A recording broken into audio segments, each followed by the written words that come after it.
বন্ধুরা দেখতে পাচ্ছেন আমার পিছনে লাইটিং করা একটি গাড়ি। সৌদি আরবে আছি বর্তমানে। সৌদি আরবে লাইটিং গাড়িগুলো মূলত আইসক্রিমের গাড়ি হয়ে থাকে, মানে চায়ের গাড়ি হয়ে থাকে। তো আমার পিছনে যে গাড়ি দেখতে পাচ্ছেন একটি আইসক্রিমের গাড়ি। এখানে বিভিন্ন ধরনের আইসক্রিম বিক্রি হয়, কোন আইসক্রিম থেকে শুরু করে ভ্যানিলা, চকলেট, সব ধরনের আইসক্রিম, কুকিজ সব এখানে পাওয়া যায়। আর একটি মজার বিষয় হচ্ছে কি, আমাদের বাংলাদেশি ভাই এটি পরিচালনা করেন। ওনার সাথে একটু কথা বলে জানতে মানে জানার চেষ্টা করবো উনি এখানে কি কি সেল করেন। ভাই কেমন আছেন? আছি ভাই, আলহামদুলিল্লাহ ভালো। আপনি ভালো আছেন? আপনার এই গাড়ি দেখে খুবই অবাক লাগলো আসলে। আপনার এই গাড়িতে মূলত কি কি আইটেম পাওয়া যায়? আমার আইসক্রিম, পানি, ঠান্ডা সবকিছু বিক্রি করা হয়।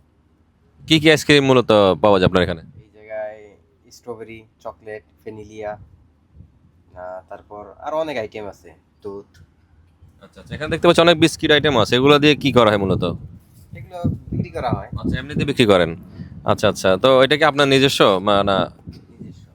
আপনার নিজের? হ্যাঁ, আচ্ছা আচ্ছা, যাক শুনে ভালো লাগলো। আমাদের বাংলাদেশি ভাই, দেখে ভালো লাগলো। আমি এক জায়গায় আসছি সাগরের পাড়ে, তো বাংলাদেশি ভাই উনি এটি সেল করেন এখানে। যাই হোক, খুবই একটি অভিনব একটি পদ্ধতি। এবং আপনার এই গাড়িটি যে কোনো জায়গায় যেতে পারবে, যে কোনো অনুষ্ঠানে যে কোনো জায়গায় যেতে পারবে, ঘুরতে পারবে।